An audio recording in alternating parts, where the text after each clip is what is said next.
Hello, Happy New Year, welcome to 2023 and a brand new year for Never Seen It. This is a podcast about movies that we haven't seen yet. I'm your host today, Betsy, and with me, as always, is Trent. Ditto to what she said. So we have finished a whole year of movies, our most recent series being our Christmas one. We just finished our awards special. Yeah. So we're just jumping right back into whatever we want. And what we want for the first part of January is another series. We're just rolling right into the next thing. Because as of right this moment, nobody knows what the Oscar movies are going to be. We got a few weeks. And the nominations don't come out until January 24th. So we got quite a few slots here to fill before we dive into more stuff. So what better way to do that than doing a series of sequels, but not just any sequels. These are all R-rated movie sequels. Yeah, we did a sequel series last year of, I think they were all Pixar movies or something. Animated movies of some kind. Yeah, PG and G rated movies. Oh no, these are all rated R. These are going for the hard R. Yeah, we've got 4 rated R sequels of movies that we have seen plenty of times over the years, and this is just an excuse for us to just get them out of our way. Clean up our list, as it were. And one of them, there's going to be yet another sequel coming out soon after we're done. 2 of them. But Two one, of them? one right. much later. Well, we still gotta wait. But anyway. The one we are doing today came out in 2018. We are watching Deadpool 2. And Trent, I think you and I are both shocked and amazed that we have made it nearly 5 full years and we haven't watched this movie because we both like Deadpool. We went to see Deadpool in the theater and we loved it.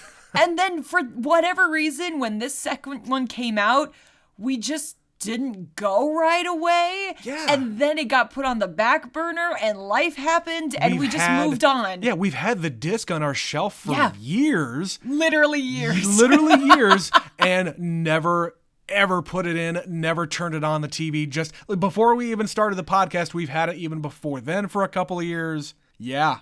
So that being said, Trent, why don't you give the people a little recap of where we last left our anti-hero, Deadpool, and then we could talk about what we expect to happen in this sequel. Full disclosure, we haven't watched the original Deadpool for some time now. It hasn't been that long. It's maybe been within a year and a half-ish. Yeah, but we've seen it a few times, so I'm pretty confident that we remember it clearly enough. Sure. So it's Ryan Reynolds, of course, as the titular Deadpool, who has played this role 2 different times in 2 different iterations of Marvel. One time. We don't talk about that other time. Hey, I like X-Men Origins Wolverine. I don't care who says it. I don't care. Wrong. I think that's a good movie. It's not. It is.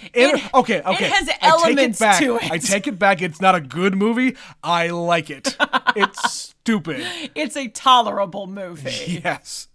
Anyway, as far as the original Deadpool is concerned, if you're listening to this podcast, you've already seen the original Deadpool. God, I hope so. Why are you here? So, I mean, I don't want to go into the entire story because really the story doesn't matter in the original Deadpool. He's sick.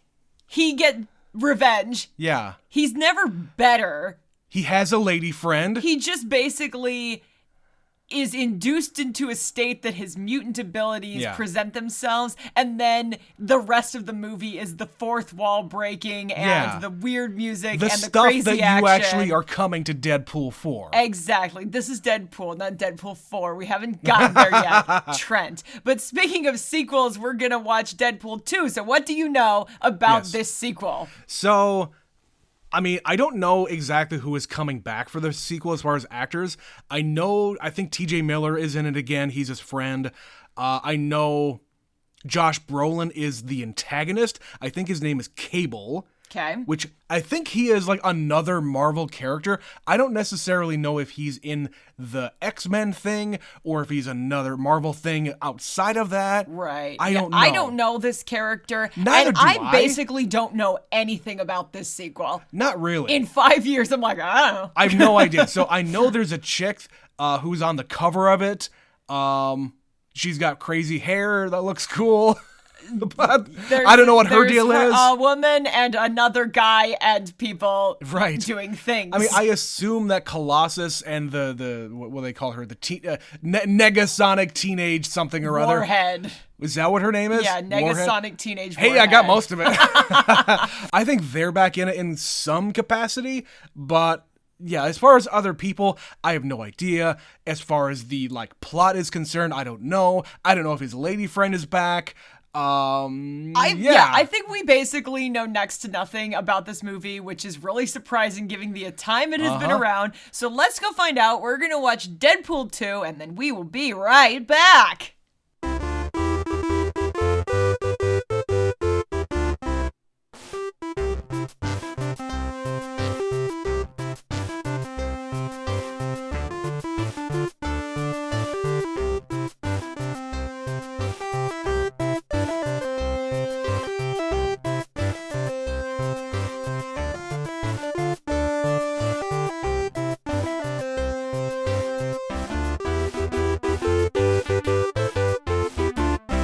And we are back. All right, that was Deadpool 2. The dose. The second in what will soon be a trilogy, but we haven't seen the third because it's not a thing yet. Trent, what did you think of Deadpool 2? You know, I love the first Deadpool. And there's some things in here that really harken back to that original movie. I was not into this. Okay. And it's not because it's not funny. There's plenty of humor in here. I laughed quite a bit, but it just seems like their heart wasn't into it. All right. So I see what you're saying. There's basically no plot. Yeah. It's just another reason to have Ryan Reynolds play this character. It is. I'm not gonna lie, I had a pretty good time. I was laughing and smiling the entire way through this movie, thinking to myself, this is fucking ridiculous. Yes. This is a ridiculous movie. Yes. And I understand there is no plot, and I don't really care. And the plot that there is, they call out the fact that there isn't really a plot. Lazy writing. Well, that's lazy writing. Genuinely. Sure. They just have what we think is the antagonist. Yeah. But he's not the villain of the piece. Josh Brolin... Really, there is no villain of the piece. Josh Brolin is a time traveler who comes back to avenge his family because they were killed by this kid when he's an adult. So he goes to the past to kill him when he's a kid. It's basically the plot of Terminator. It's the plot of Terminator. Or the plot of Terminator 2, that is. Well, wait, it's a combination of both, whatever. Combination thereof. And then there's just at the beginning of the movie, we're gonna kill off his lady friend. Right. But at the end of the movie, they basically retcon that the entire movie took place at all. Yep. Plus some other things, but we're gonna get to that. So I totally get that. I think it's fine. I don't think this is amazing. It's just, if you just want to watch Ryan Reynolds as Deadpool, fuck around for 2 hours. Yeah. Welcome to it. And all of those portions of it, I'm totally here for. But you know what? The original Deadpool was so good. It had no right to be as good as it was. It should never have worked. It should not have worked.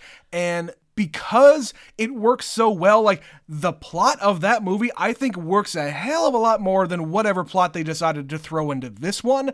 And it's just, I don't know. I just wasn't feeling it. Again, all of the moments were really funny, but it's less than the sum of its parts, if you want to put it in a way like that. Yes, it is. I am agreeing with you totally. I just don't care. Fair enough.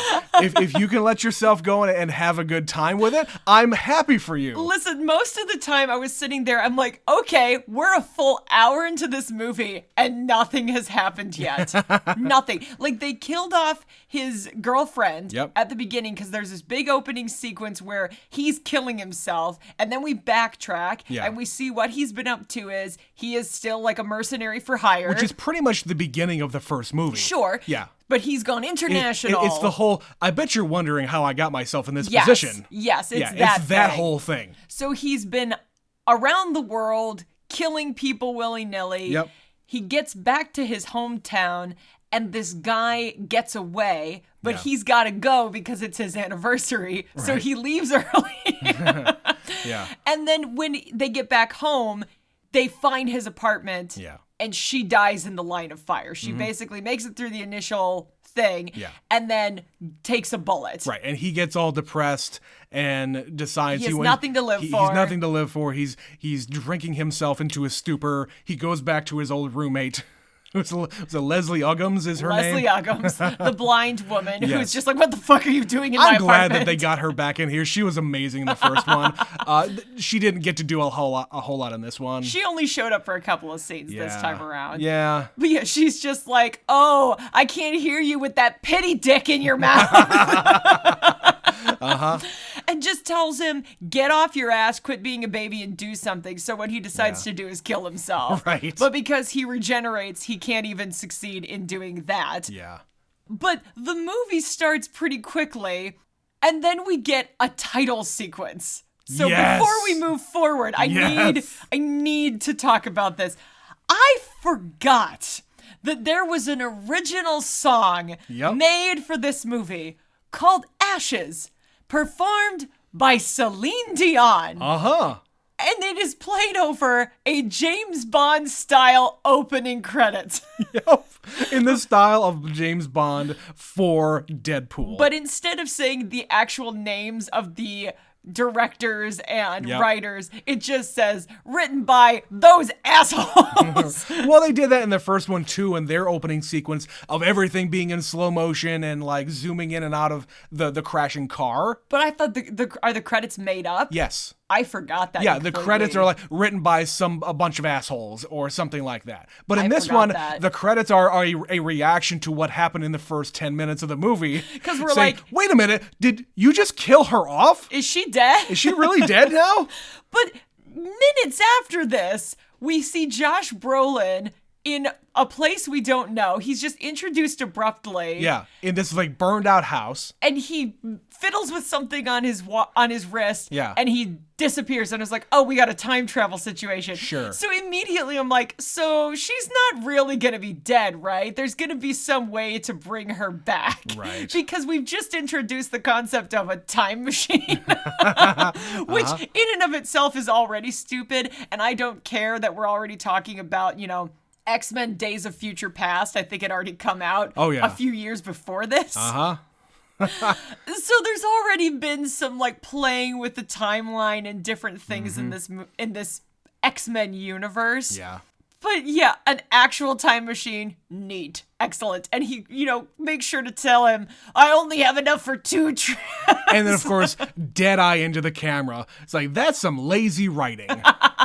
So, I mean, I get the premise here. I get everything. It's like there's 2 different timelines going on at the same time. We got Cable showing up with his mission. He needs to kill the kid.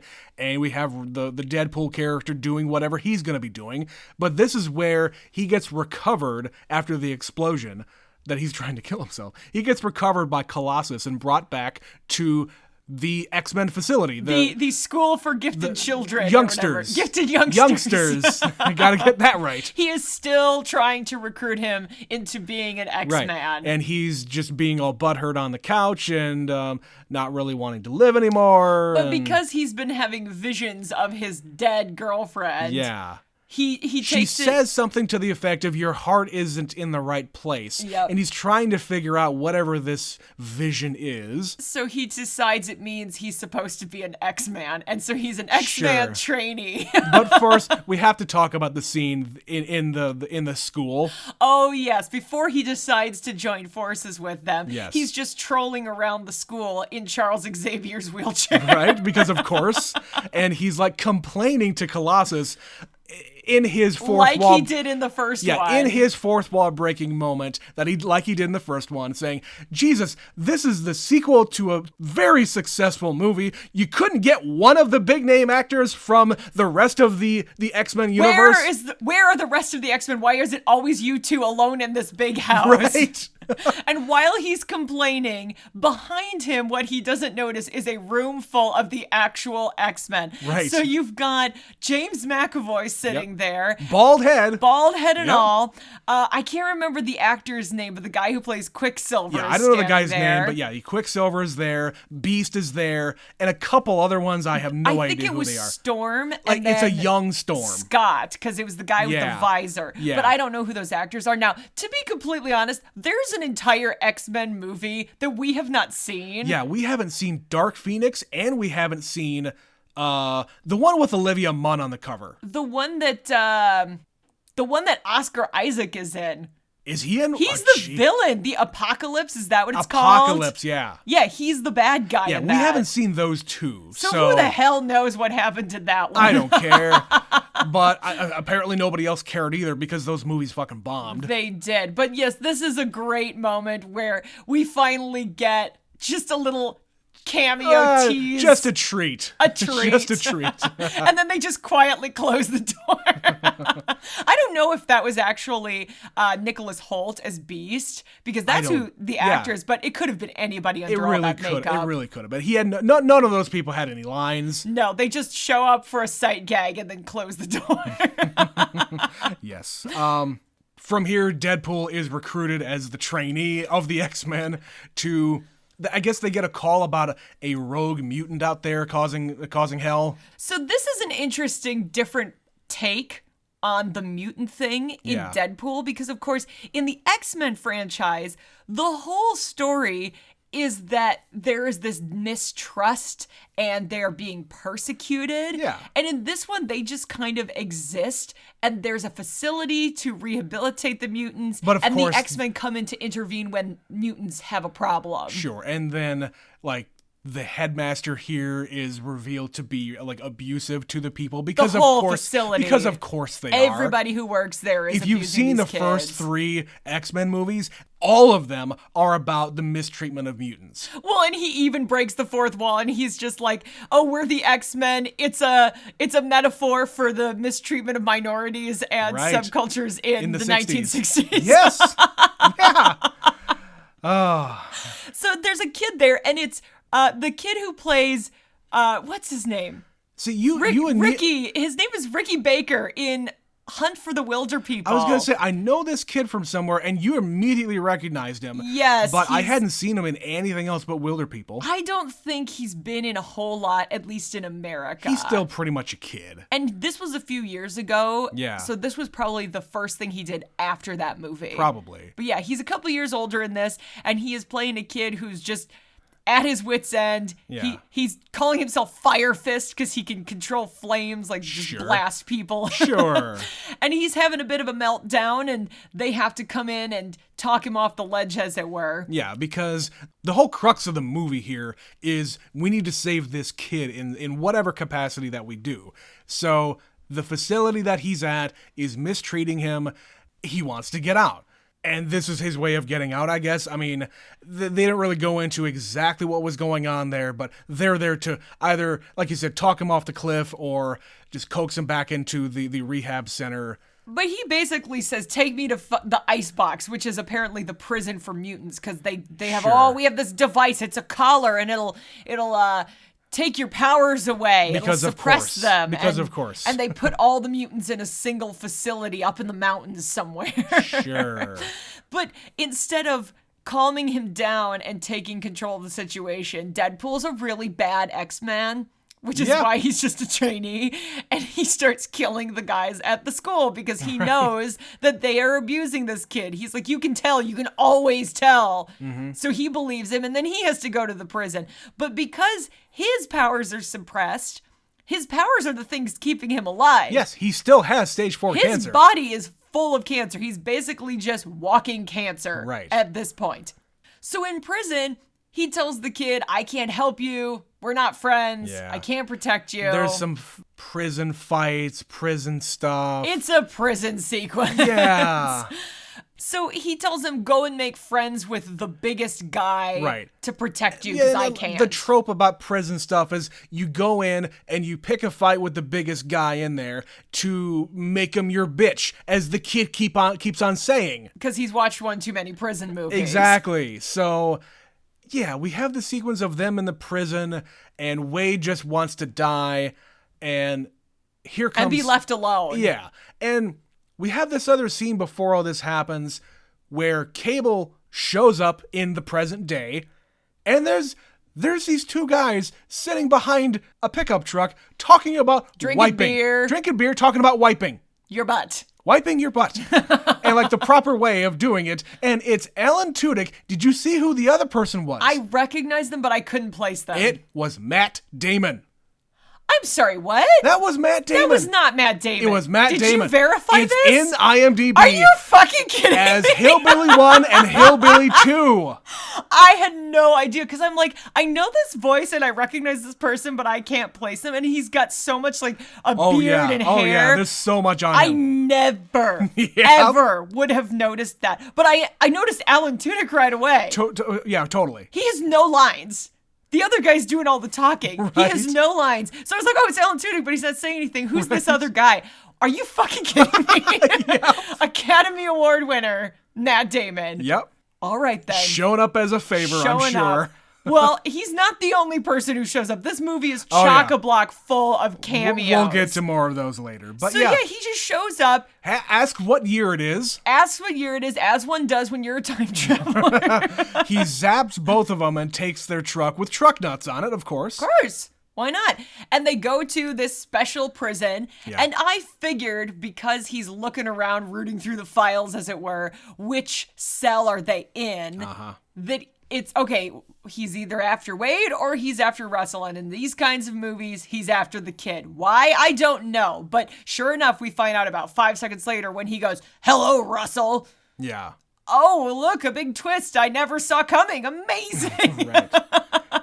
Like you said, it's basically ripping off the entire story of Terminator 2. Yeah, exactly. So think about Terminator 2. We have both of the Terminators on either side of the kid, and the Arnold Schwarzenegger character says to the kid, "Get down," as he shoots the T-1000 in the face. Yep, there's the protector and the antagonist. You don't know which one is which. So, but we come to find out that this is what happened, was Russell goes bad. Yes. We are meeting Russell when he's still a kid and he hasn't done anything yet. Which is very much an X-Men timeline. So think about the Phoenix. Like, they made an entire movie about the Phoenix because she is the most powerful X-Man. She's gonna go bad, or she could go bad. Exactly. So they have to suppress her powers unless she unleashes them upon the world. And she, like in the third one, goes full crazy. Yeah. And we could have a long discussion about X3 and the unsatisfying conclusion. Yeah. And the fact that there is now a Dark Phoenix movie that is also apparently unsatisfying is really frustrating. Because as I understand it, that character in the comics is really good. That's why they keep trying. Oh, they need better writers and people to take care of that property. Anyway. But yeah, he gets away. Russell goes off somewhere. Wade decides he's gotta take it upon himself to rescue this kid and do the right thing. So he forms a team! The X-Force! X-Force! X-Force! And it's just a whole bunch of random people I didn't know were in this movie. No, I had no idea any of these people were in here. Including but not limited to... Terry Crews! God damn it, I love Terry Crews. Bill Skarsgård. You know, the creepy-looking Skarsgård. The other Skarsgård. Yep. The guy who plays It in the most recent It movies. Yeah, he's the creepy clown. He's Pennywise the clown. Yeah, thank you, Pennywise. I haven't seen any of the It movies. That's anyway. Okay. They didn't quite get Ruth Bader Ginsburg. Her headshot was in the pile, but they didn't get her for this movie. Yeah.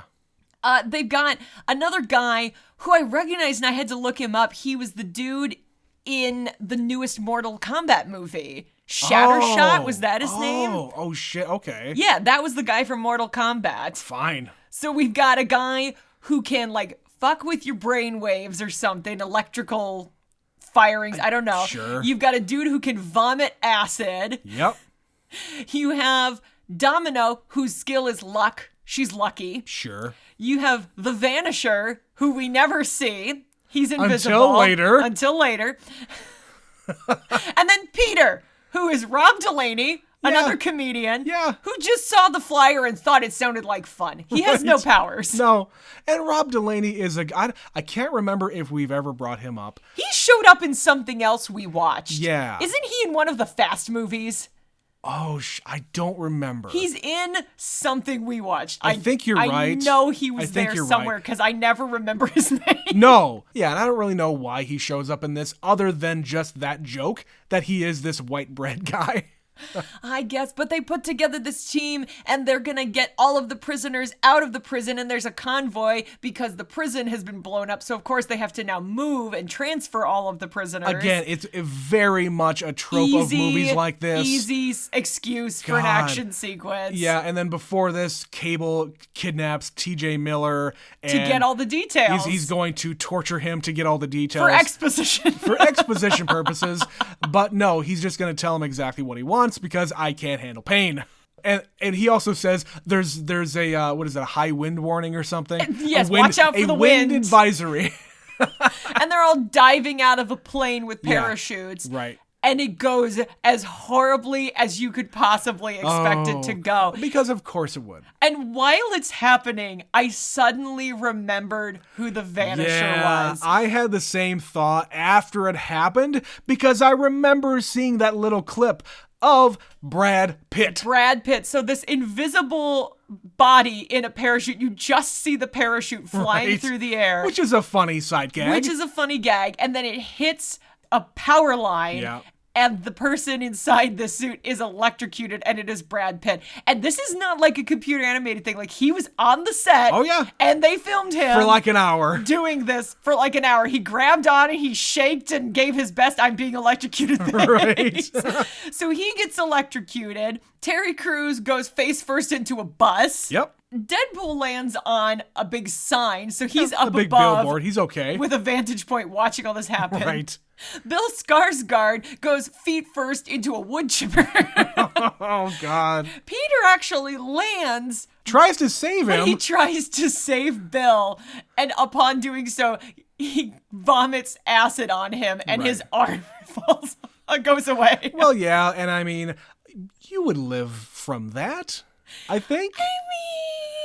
The acid would maybe cauterize the wound. They didn't show he died. They didn't show him die. So he could still and be they were alive. working on Terry Crews. Like, they were trying to do CPR. To resuscitate him. They're trying to do CPR on Terry Crews. So yes, his ragtag plan does not work. Oh no, they're all dead. And they're all dead. Only Domino still lives because she's lucky and she managed to just get in and infiltrate. And this is a great running joke where she's like, I'm lucky. And he says, that's not a real power. Right. I beg to differ. Yes, it is. Use your imaginary powers to save everybody. But then we get this cool sequence where she lands in the middle of traffic and there's cars flying around and explosions and things falling. And she just manages to run through it and nothing touches her. And Deadpool says the thing about, well, I'm sure it wouldn't be very cinematic as everything's happening around them. Now, I want to pause here for a second because we're about halfway through the movie here and there is a whole lot of CG. Like a whole lot. Yeah. And I feel like they kind of used CG as a crutch for the majority of the scenes that they were trying to do here. Deadpool is CG in a lot of scenes. Colossus is 100% CG. Correct. And Domino's scenes are almost all CG too. Everything on that convoy is all fake. And none of the vehicles are real. They do it a lot in the first one, but where they do it to enhance the stuff that's already happening, you're right. In this one, it's just exclusively, well, that car's fake. Yeah. Well, that's not really there. The entire, opening sequence of the first Deadpool, you couldn't actually do that in real life. You couldn't have the camera flying through the air slow in motion the vehicle as it's crashing. You literally cannot do that. But in the other scenes where you could do practical things, they did it in the first one. This one, they did 100% CG if they could. And again, that's part of my problem with this movie, is that they just didn't have their heart into it. They didn't go the extra mile to make it that much better. And I get it. Sometimes it worked and sometimes it didn't. And Yeah. sometimes you needed it. Like, he literally...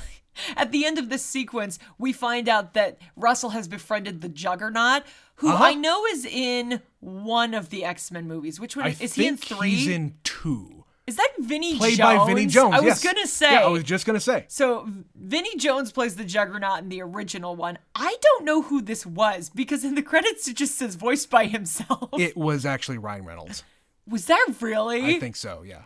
Interesting. Yeah, in the credits, he's not on, like, Juggernaut is not on the IMDb page, and I Googled it just to see if I could find out who it was, and I'm pretty sure it was Ryan Reynolds. Because who else would it be? Yeah. If you, by process of elimination, that kind of makes sense. Yeah. But he literally picks up Deadpool, walks towards him and says, "I'm going to rip you in half now." And he does it. There's so much extra violence, and I should be prepared for it when I'm watching these movies and know that. You screamed. I was just like, ah! You scream louder at that ripping apart scene than anything else in this movie. Because it's fucking horrific, and there's sound effects to go with it, and you know it's gonna happen. Because he said it's gonna happen. Again, I really should know better. I should know when watching a Deadpool, this is what I can expect, and when they say they're gonna do something, they're going to do it, and I'm still not mentally ready to see it happen. Yeah, and I appreciate the fact that Deadpool, the producers here, are allowed to go there. We didn't get any of this stuff. We're not allowed to have any of this kind of violence or like fun that you might want to have out of an Avengers movie or one of the other Marvel movies. But this is the only one. This can only exist as an R-rated movie. Yes. This series... Except when they're doing a joke, but... This series cannot be PG-13 because the whole thing is the blood. It's over-the-top violence. It's over the top. Like at the beginning, he kills a guy and gets blood in his eye and he starts freaking out like, time out, I have blood in my eye. Ah! Right. So they all... managed to get away. Russell has made this new friend and they have to join forces. So Cable basically finds where they are and tells them, this is why I'm here. Yeah, while Deadpool is growing back his lower he has torso. Tiny legs and Tiny they're baby so legs. fake and it's so weird. It weirdly works though. It does and it doesn't. So, like, again, they make the joke in the first one about his hand being His cut tiny off. hands, and he has yeah. a tiny hand, but it's like a little puppet hand. And in this, the only way you do that is to have little CGI legs. Yeah. I feel like you could have found a way to do, like, a real person's legs and just made them smaller. Like, they literally made Brad Pitt look tiny and Chris Evans look tiny when you're doing these, like, Benjamin Button and Captain America. I know it can be done. Sure. But these were just 100% CGI legs, and the whole joke is his dick is hanging out. He's Winnie the Poohing. Yes. They do a lot of that. And it's, again, it feels like they only did that to have a joke about his dick. And they show his little cartoon dick. Like, he basic instincts, he uncrosses his legs and crosses his legs again. It's just stupid. And of course, that's the whole joke. I don't want to be sitting here explaining jokes, but, you know, that's the entire crux of the movie. It is the childish humor. It is the wink and nod to the audience, the fourth wall breaking, all of that stuff. That's the best part. The plot is nothing to me. It's worse than the first one by a mile. Because, again, there really isn't a plot. At this point is the most plot we get, which is, I came from the future, this is why I'm here, and I need your help to stop him. Right. But Wade says, give me 30 seconds, like, give me a chance to talk him down. Yeah. I'm not going to let you kill the kid. I'm not going to kill the kid. At least give me a chance to do this. And if I fail, then you're going to do what you're going to do. I can't stop you. Yeah, because if he kills the headmaster of this facility, it sets him on a path. Gone. He gets a taste for revenge and murder, and there will be no coming back. Yeah. So they go there. They have to first go to the School for Gifted Youngsters and convince Colossus to join him. I know I'm a bad friend, but I need you back. And he does the say anything thing. He with plays his phone. In Your Eyes with his phone that has the Right. boombox cover. Yeah. And he's just standing outside. Yeah. And meanwhile, did you also notice his suit is all duct taped back together? Yeah, why? Because he didn't get another suit. His suit was also ripped in half. It's his body that regenerates. But he got blown up earlier in the movie, and that wasn't a problem. So there's a little... Maybe he ran out of suits. There's a little bit of loosey-goosey timeline stuff happening here. Because that looked like... I don't want to be nitpicky about that. My guess is that's the suit from when he blew up, because it was more than just his torso. It was like on his legs and in his arms. And that would make more sense for when he blew up, because Colossus put all his body parts in a bag and dragged him back to the facility with him. And then he just regenerated there. Sure. But yeah, they have this big climactic scene. They go to the facility. You get Domino being lucky and she takes out all the guards. Yeah. You get Cable and Deadpool outside killing the rest of the guards. Uh-huh. You get Russell chasing the headmaster.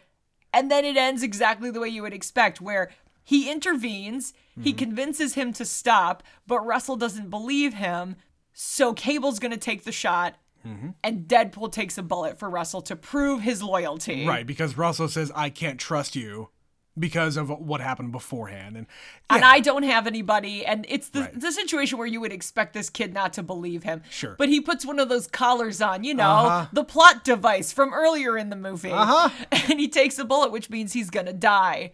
And we already know at this point, Cable has a time machine. So what is going to happen? Well, Cable goes back in time, unbeknownst to the rest of the group. After a very, very long death scene. Yes, he can't die. He just keeps living. I hope the Academy is watching. I love a stupid death scene where he's like, I'm going to die now. Wait, I'm not dead yet. I have a little more left in me. Right. Now I'm going to die. Wait, wow, this death thing takes a long time. But yeah, Cable goes back and he basically slips... He had taken this coin. At the beginning of the movie, we see Wade give Vanessa a token. A skee-ball token. A skee-ball token from Fucking their A. first date. And Cable took it off him to remember him. And then he slips it back on his person so that when he gets shot, the bullet gets stopped by this coin. An end of movie, I guess. Everybody's just hunky-dory. Right, and Cable says, okay, my family's okay, but I just need to stick around here to make sure that nothing goes really bad? Because, you only had one trip and you did it for me. No, it's okay. It's fine. I didn't do it for you. Again, my family's fine. That whole thing, man. Yeah, there's really no plot. And again, I just kind of don't care, because at the end, we get a mid-credits scene. Yeah. Where the super smart girls, the Negasonic Teenage Warhead and her girlfriend fix the device and give it to Wade, who then spends the next couple minutes in the credits traveling through time and fixing things. Yeah. So he goes back and he saves Vanessa, so she's alive, and then he zaps away. He goes and he saves Peter. He says, Peter, just walk away, dude. Just walk away. Oh yeah, I guess this is kind of scary. I just wanted to help out. Give Domino my email. You're a solid dude. And then we get a scene I don't think we were expecting. We see... I mentioned it in the first part. I like that movie, but yeah, that ending kind of sucks. We see feet, and it pans up, and it is from the movie X-Men Origins. The scene from X-Men Origins Wolverine. Where Ryan Reynolds first appears as Deadpool in that movie. Yep. Hugh Jackman as Wolverine is there, and it's the scene from that movie. But instead of them having the climactic fight, Deadpool pops the other Deadpool in the head. And he says, hi, Wolverine, it's just me. I'm cleaning up the timeline. Cleaning up the timeline, which, okay, fine. We're going to find out more in Deadpool 3, I'm sure. I kind of love that they just retconned it to our faces. And he's just like, I'm making this go away. This doesn't exist now. This Deadpool never existed. He's gone. Yep. So don't you worry. And then we get one more where it's him as Ryan Reynolds. It Yep. is Ryan Reynolds, the actor, Yep. reading the script for the Green Lantern. And he says, "You finally made it, You kid." made it to the big time. Yep. And he takes him out. And he says, "You're welcome, Canada." Oh my I don't know what that's about. I don't know. I know he's Canadian, but why would that have anything to do with Canada? I do not know, but it doesn't matter. Was that it? I think those were all the things Have you ever he did. seen Green Lantern? No. I haven't Eventually, either. we're going to suffer this pain, but Oh, fuck. today is not that day. So he just basically jumps around time, implying that this movie didn't happen. Yeah. Kind of. Kind of. In a way, in the very least, Vanessa's alive. My assumption is that in the third one, she's gonna be alive. Probably. Because otherwise, why would that matter? Any of that stuff at the end. And you wouldn't get by with all this sentiment with him going to heaven where she is and whatever else is she's happening like, there. it's not time. It's You'll not come your back. time. You need to save your F word.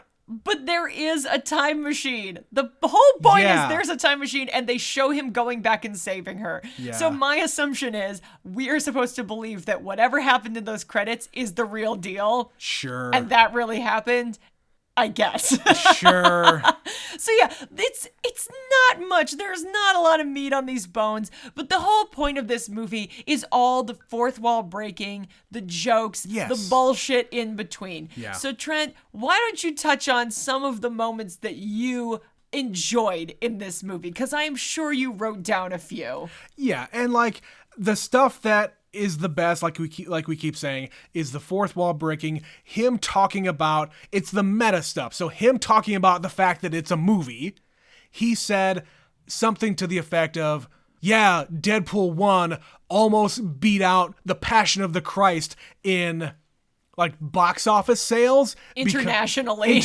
domestically, almost got up there domestically, but beat it in international where there is no religion. He also makes a joke about when he's assembling the team. He's like, I got to put this team together that can carry this franchise for 7 to 10 years. Right. Yeah. Some young people. And speaking of other movies, there is all sorts of references to the rest of the MCU of all things. I mean, obviously the elephant in the room is the fact that Josh Brolin is Thanos in the other Marvel movies, and he's also Cable here. Which he had also already been introduced as Thanos at this point. Correct. Yeah, this is way, way past that. It was before the last round of Avengers movies. I think those came out in 2018, 19. But he had absolutely been a character. He revealed his voice, I think, at the end of Avengers 2. Who the hell knows? It's Whatever. been a while that we've known Josh Brolin was going. Thanos. Yeah, Josh Brolin was going to be Thanos for sure, and they call it out. They even said, "Hey, yeah, Thanos." Yeah, zip it, Thanos. Yeah. And he also has a metal he also arm. has a metal arm, and they talk about it's a Winter Soldier arm. A grumpy old man with a Winter Soldier arm. Yeah. They also make the reference to the Juggernaut saying, "Oh, the sun's coming down, the sun's coming down," like he's the Hulk. Hey, The buddy, sun's getting low. the sun's getting real low. saying those lines, and There's also just a lot of calling out Ryan Reynolds specifically. So when we get to the scene at the school where we first meet Russell blasts him into the building and he autographs a Wheaties box, Ryan Reynolds. it's also a Wheaties box or whatever it was, had Hugh Jackman on it too. I literally didn't see who was on the box. I'm pretty sure I it was Hugh too Jackman. distracted by his signature. It might have even been him as Wolverine. I mean, in this universe, it wouldn't surprise me. Sure. There's also, I don't know if you caught this, and again, you wouldn't understand this reference. When he's going over the plan for the prison break, he has this crayon drawing map, and he's pointing out prisoner, and it says prisoner 24601. That's Jean Valjean. Yeah. Which is the Hugh Jackman character. Yeah. Of course, he was the first person thanked in the credits, by the way. Right. So there's just a lot of bullshit throughout this movie. The music in this, as always, I would say, if anything, Deadpool is perfect in how they use song choices. Licensed music, yes. Licensed music and original music. So that fucking Yeah. Celine Dion song, I don't know why it's in here, but it's amazing. Yeah. They have a song in the climax where it's all about the Juggernaut. Right. And it's choirs singing, Right. oh, holy shit, balls, holy shit, oh, holy shit balls. What was that? It was amazing. They also have another rap song during the credits where I think it's the same guy who did the rap song in the first movie, where I can't even recite any of the lyrics here, but one of the hooks is like, sexy motherfucker, like something like that. And they say it again in that song. And they use a reference about maximum effort. They made the maximum effort joke. They did chimichangas. Chimichangas. Yeah. All the things you would expect. So overall, it's like a fun movie. It's a funny movie. Is it a great movie? No, it's really not. And you know what? But who the fuck cares? It doesn't even get me that excited for another sequel. All right. But let's talk about the potential for a sequel, Trent, because as I said, they basically just retconned the shit out of number 1, what happened in this movie, and number 2, what happened in Wolverine Origins. Now, we, the listeners, the viewers, already know that Hugh Jackman is coming back as Wolverine for the third Deadpool. For Deadpool. Not for any other X-Man movie. No, he's just coming back for Ryan Reynolds as a favor. But he's also going to get to be the R-rated Wolverine, which he got to do in Logan. He got to do in Logan, and Logan is a fantastic movie. But that was a drama, and this is going to be a Deadpool movie. And I'm absolutely here for Hugh Jackman getting to do the things that he might have wanted to do in the original X-Men movies and be this violent motherfucker.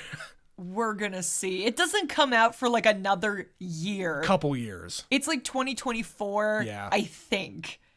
So we'll see if we get to that one sooner. Yeah.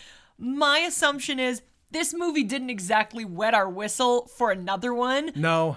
But if this one left us hanging, the dangling of the carrot that is Hugh Jackman as Wolverine playing opposite Ryan Reynolds, and we can kind of pretend X-Men Origins didn't exist, is somewhat appealing to me. And I suspect we are much more excited now for a third one. I like the premise of that, them fucking with the timeline. I like that premise enough to really give it a chance, but I fully expect that they would not have been allowed to do a Deadpool 3 because of the reception of this one, unless they got the Hugh Jackman hook.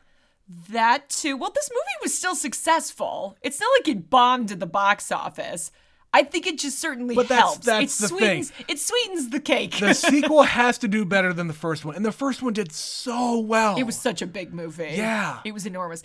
I also have some interesting questions and thoughts about the fact that the MCU is tiptoeing into the X-Men universe. Yeah, and that's not going to be happening for a couple years, too. Right, so are we going to be crossing lines and it's one and the same? Or is it sort of a parallel thing, like you said, where there was kind of a Spider-Man thing over here and a Spider-Man thing over here. And now there's like 4 versions of Batman out there. Well, we're not going to get into the DC bullshit. But you understand my point. There's just like a lot of parallel things happening. And now that Disney actually owns the Fox properties, the Fox film properties. Oh. The original Deadpool was not a part of the MCU because Disney did not own Fox films at the time. And they had the rights for this property. Correct. It's much like the Sony Spider-Man universe. They had Fox had their X-Men universe. Well, now Disney owns all of that. I also love that Deadpool is now on Disney Plus. Yeah. Like this that and Logan were the first 2 R-rated movies allowed on Disney Plus. Which I have to imagine there's some way to lock that down from your children. Sure. But if there's not, Disney's I pray really for good. You small children. Disney has to be really good about parental guidelines. Yeah. I mean, fuck, they edited some PG-13 movies on their service already to get rid of, like they edited Splash. Oh, that's so fucking because stupid. Daryl Hannah was naked in that movie. Because her butt is there. Yeah. Boo-hoo. It's a butt. There's a butt in this movie. But this is a baby butt. There's a lot more you should be concerned about. Right. Yeah. So, yes, I'm going to see Deadpool 3 just because of the Ryan Reynolds and Hugh Jackman thing. I can't imagine there's gonna be any more. Well, we don't know. We will find out in the future, just like the rest of you. Yes. But Trent, do you have any final thoughts, any parting words of wisdom about this movie before we wrap this one up? Nah, I've said what I needed to say. I wish it would have been better. I still enjoyed myself, much like you. And I will say there is a like special edition of this. Like there's an extended edition of this, which I forgot about until about 3 days ago. Right, and like I'm more interested in watching that than this original cut. So yes, they basically re-released this movie in the theater as a Christmas movie, and it is re-edited in the style of The Princess Bride, where Deadpool is reading the story of Deadpool 2. To Brad Savage. So maybe one day we'll explore that. I don't know if that is on this disc. I think they released it completely separately. It's not like an extra. And like the thing I have might even be different than the thing you're talking about, the Christmas thing. Interesting. Yeah. Well, maybe someday we will seek that out. We'll see. I haven't looked into it. Again, we've had this disc forever, and I haven't explored what is on everything. So I'm going to have to go through and look at this stuff. We might have to do a separate viewing of the special edition and extra features. Yeah, we tend to watch the digital copy that comes with our discs because we have a service for that, which means we don't usually explore the extras that come on the physical media. Normally not. Normally not. Well, we will leave those questions for another day, but we do have some questions in the form of an email from one of our listeners. Good transition. So we have an email from Mitch from Saskatoon entitled Questions. What? So I'm going to read the whole email and then we will come back. All right. It says, "Hello. I haven't seen the movies you watched lately, so I haven't had a good chance to email and check in with you guys. So I figured I would take advantage of your appeal for questions and send you a couple to choose from. Each of you take your pick. Question 1. What is your favorite Oscar award category and why? Question 2. If you could have watched one movie scene being filmed, which one would it have been? Question 3. Who is your favorite actor or actress pre-2000 and your favorite actor or actress post-2000? Trent, I know John Cusack is both, so I will allow you to say his name for both. I won't do that. Question 4. What is your favorite all-time movie theater experience? I hope to weigh in on a film I have seen soon. Good work and happy holidays. Mitch. Thank you, Mitch. Thank you, Mitch. Well, Trent, is there one of those questions that you would like to tackle, or should we just let's tackle all of them? Tackle all of them. Yeah. So, Mitch, you're going to get the full enchilada here. You're getting all the answers. So, number 1, Trent, what is your favorite Oscars award category and why? I'm going to cop out a little bit on this. I'm going to say all of the acting awards, I think, are the most interesting because they're so varied. Like lead actor and lead actress, supporting actor, supporting actress could mean a whole lot of things because it's just who you are submitted for. There, like a couple of years ago, there was a guy submitted for Best Supporting Actor, which I thought he was more of a lead actor. And I think he ended up winning because the competition was lesser in the supporting category. Was this for Judas and the Black Messiah? Yeah, where, that. Yeah, it felt like Lakeith Stanfield Yeah. and Daniel Kaluuya should have been flip-flopped. Yes. Like one was the lead and one was the supporting, but they got put in the other categories because that they thought would win. Because it is whichever one you think you're more likely to win. Sure. That's how those races work. Yeah, so I think the acting categories are the most interesting because they are the most varied. Now, obviously, we like the best overall movie award because we cover all the movies, but that's more boring. Like, of course, you're gonna have best movie category, but I like the acting categories. So I would probably agree about the best picture. It's the easy answer because that is the only one where we actually cover every single nominee. Yeah. It tends to be that there are tons of movies we never see with those supporting characters and actors and the production design and cinematography. There's always a ton of movies that we just didn't even watch that year. Yeah. But I think I'm going to cheat just a little bit and say it's not the category so much as the winners I appreciate for all of the little ones, like the short films and the documentaries, because those people are usually kind of podunk nobodies in this industry. Yeah. And they're just so damn excited to be in that room Yeah. that I'm always thrilled. I've never heard of these people. I don't know what they made. I didn't see their production, but they have the sweetest reactions to winning that I look forward to it every single year. They have the most moving speeches, the biggest reactions. They have not prepared. And like even like the documentary features and shorts, like they're doing really, really good work in a lot of cases. Absolutely. And they should be recognized for their work. And I fucking hate the fact that the Oscars and the Emmys and all these other places play them off while they're doing their speeches. Yeah, that shut fucking up. Sucks. I don't care. Let them talk. I don't care if this is a television production and you gotta sell ads and whatever else. Let it go till midnight. It's a Sunday night. It's fine.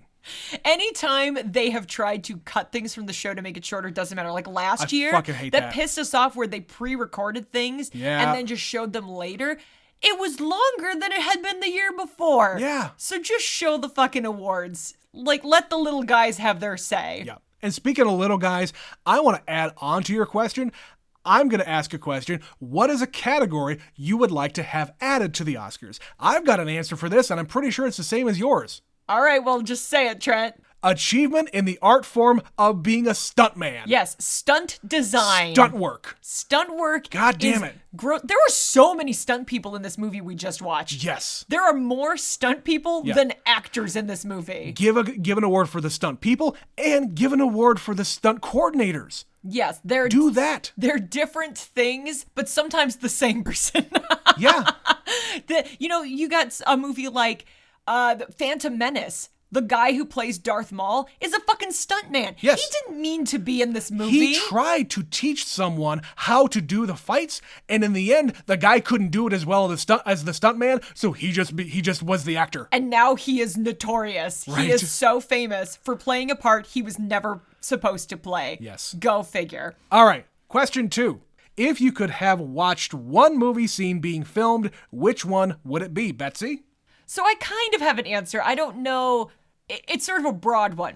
I like any of those long tracking shots that are incredibly difficult to accomplish. And we've brought it up before, like in Children of Men. Betsy, you stole mine. I stole your answer.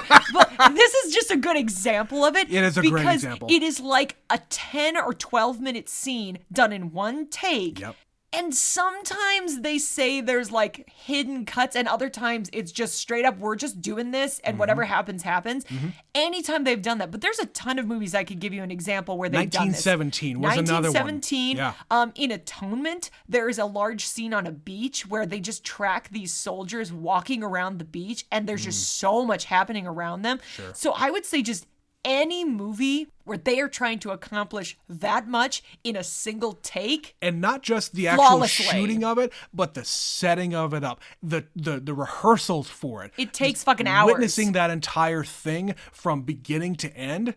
And yeah, it takes hours to set up, like 12 minutes to do. And if they have to do it again, they have to completely redo everything. It'll take days to film. And sometimes you only get one shot. One shot. Because if you don't do it, the sun is now in the wrong position in the sky. We have to wait till tomorrow. And you have to wait until tomorrow. Yeah, I would say anytime they do that, I would be fascinated to see that. Totally. All right, number 3, Trent.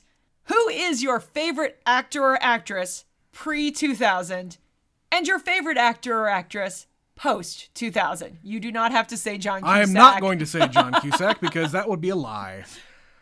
Oh, this is a hard one because the real answer for pre-2000 and even post-2000, honestly, he was my favorite actor forever up until recently.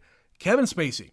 Kevin Spacey was and is a fantastic actor. He was my favorite forever, but in recent years, he has completely fucked himself in his personal life and in his conduct.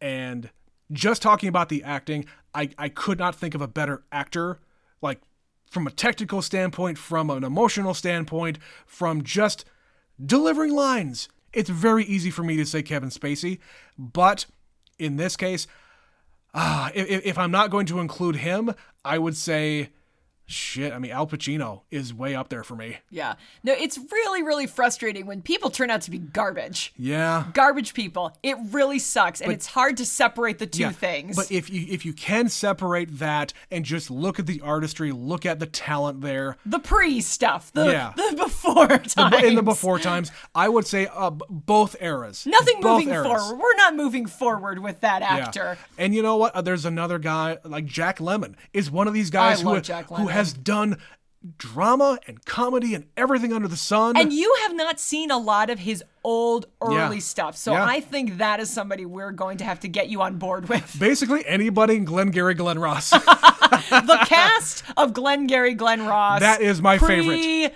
That's pre-2000. The 1992 cast of Glengarry Glen Ross. That's my answer. Betsy, what about you? I have a lot of old Hollywood favorites. I love Audrey Hepburn, Katharine Hepburn, Cary Grant, all of those types of actors, because they're just a different kind of acting back in those days. There's a lot more. Before you had like schools for it and like glamour and style. Yeah. And maybe you could argue that they weren't the greatest actors in the world. But you know what? Katharine Hepburn has like a buttload of Oscars, so I beg to differ. So there's just a lot of charm and things that are very different from now. Sure.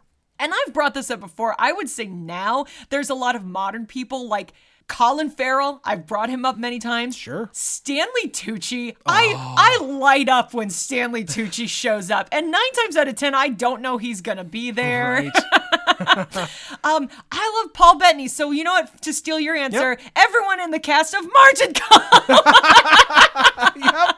No, I think there's a lot of really great actors working out there today. And it's amazing the times where you don't really even realize you're a fan until you're deep in it. Like, this has been happening with Colin Farrell for me. Yeah. Where I'm like, I like Colin Farrell. But the more I'm thinking about it, it's like, wait, I really like Colin Farrell. He's legitimately a really good actor. And he can do so much. And not every actor can. Some actors have their lane, and that is where they stay, and that is best for everybody. And we don't need you to go outside of your lane. But Colin Farrell's like, fuck it, I'm going to do an Oscar movie, and then I'm going to play this crazy character in The Batman, and then I'm going to be a coked up crazy man in Horrible Bosses. You know, it's just unpredictable. I love that. Yeah. Keep saying yes, Colin Farrell. All right. Final question. What is your favorite all-time movie theater experience? So I have a few standout moments. It kind of depends on how you define it, like the best time you ever had in a movie theater or just the experience of it. One that stands out for me, I think I've talked about before, was the one time I made it into a movie theater and I was the only person there plus one other person. Oh, yeah. So this has happened twice in my life. One time in high school, my little brother and I went and saw the last showing on the last night of Dr. Seuss's How the Grinch Stole Christmas. Because of course. We were the only two in the theater. And that meant we could just like laugh as loud as we wanted, talk to each other. When he wanted a refill of popcorn, instead of taking the easy path, which was to the left and out, he went to the left, down, in front of me, and I screamed down in front. Because of course. And then he did it again when he came back. And he was like probably 10, 12. This is just goes to show you his humor was like fully formed at an adolescent age, and he has held on to it, and I love that for him. So that's one. There was another time, similar situation. I didn't see Frozen for months. Oh, yeah. After it came out. It came out in like November. I saw it, I think, in like January, February, March, like at the beginning of the following year. And you were in Phoenix. And I was in Phoenix. On a work trip. And it was the last night of the work trip. And we didn't have anything going on. The conference was over. So my friend who was with me, my coworker, we were like, well, what are we going to do tonight? Well, there's a movie theater a few blocks away. And she found out I hadn't seen it. She's like, it's really cute. You should see it. So we went and watched Frozen by ourselves in a theater in Phoenix. And this guy came in 20 minutes into the movie, sat down in front, stayed for maybe 10 minutes and then left. And we, to this day, talk about what was that guy's deal? I don't think I want to know. I don't want to know either. But I also am fascinated. Like, it is just that mystery of our friendship that we just bring up. Like, What was his deal? Why did he show up late? Why did he leave early? What was he doing there? We were enjoying this movie alone, and then this random dude showed up and then left. And that experience has yet to happen for us. Betsy and I have seen plenty of movies together, like very soon after they come out, very late after they come out. We have never gotten a movie theater by ourselves. We've been so close. We think Very it's going to close. start, the lights are down, the trailers are starting, And then some fucking asshole shows up. Well, what would be your answer to this question, Trent? I've got a couple depending on how you interpret the question. We've mentioned this in the past, so I'm just going to repeat it. The time when you and I were still dating in 2011, and we were with one of your brothers. It was a different brother, I think, wasn't it? It might have been the same one. I can't remember. remember. Might have been the same. I honestly do not remember who it was. But we were watching the 2011 movie, The Muppets. Yes, we were. And we had such a good time laughing hysterically at that movie in a theater full of children and their parents. We were definitely the only people there who didn't have children with us. We were there for us. Yep. And we had such a good time. We laughed so loud, like to the point where other children were like looking back at us. Turning around and staring at us. Right. Like, what is wrong with you? Why are you laughing so loud? Because I still have joy in my 30s. Thank you. Right. Okay, I wasn't We weren't in my 30s. We weren't in our close. 30s back then. No. But no, like the scene with Chris Cooper rapping, one of the best mind-blowing funny moments I've ever experienced in a I've theater. got more money than Robert's got De Niro's. Right. I was in tears. I was laughing so hard. My other answer to this, it's less having to do with your question, but I think I was the most surprised coming out of a movie theater than when we went to see Guardians of the Galaxy, the first one. Okay. I had no expectations for that movie whatsoever, and it turned out to be one of the best Marvel movies ever. To date. Certainly one of the most fun. Because I had no history with this comic series, any of the characters at all. We were just going to go because people said it was good, and by this time, the MCU still wasn't, like, coherent. It wasn't a big thing yet. It hadn't expanded. This was the first expansion. Right. So that'd be my other answer, is just going into that theater with no expectations and coming out just beaming. A transformative experience, as it were. Yeah. Well, awesome. But yeah, thanks, Mitch, for all the questions. We love having these. These are fun. I would love to have like a special episode where we do nothing but questions. But we need your questions to do it. But we need you guys to actually email us and ask us these questions. So do that, guys. We want to hear your questions, anything you'd like us to talk about regarding movies or the movie-going experience. Yeah. You can email us about Deadpool or any of the other movies we've recently covered. We just did a whole special covering the entirety of last year. Yeah. What did you like that we covered? What do you despise? I know we got some emails throughout the year with that exact answer, but we haven't heard from all of you. I know there's some of you out there. So send us those thoughts. Send us an email. It's neverseenitpod@gmail.com. You can follow us on social media. We are on Facebook and Instagram, neverseenitpod1. We're also on Twitter, neverseenit_pod. You can support the show by clicking the link in the podcast description on Anchor, and then Trent and I can finally do this forever. Yes. But in the meantime, we thank you for any contributions that you can make. So that's going to be it for this episode. We are continuing on with number 2 on Sunday, our next sequel in our series. Yep. So you can look forward to that. In the meantime, I have been Betsy. And I'm Trent. And we will catch you next time. See ya.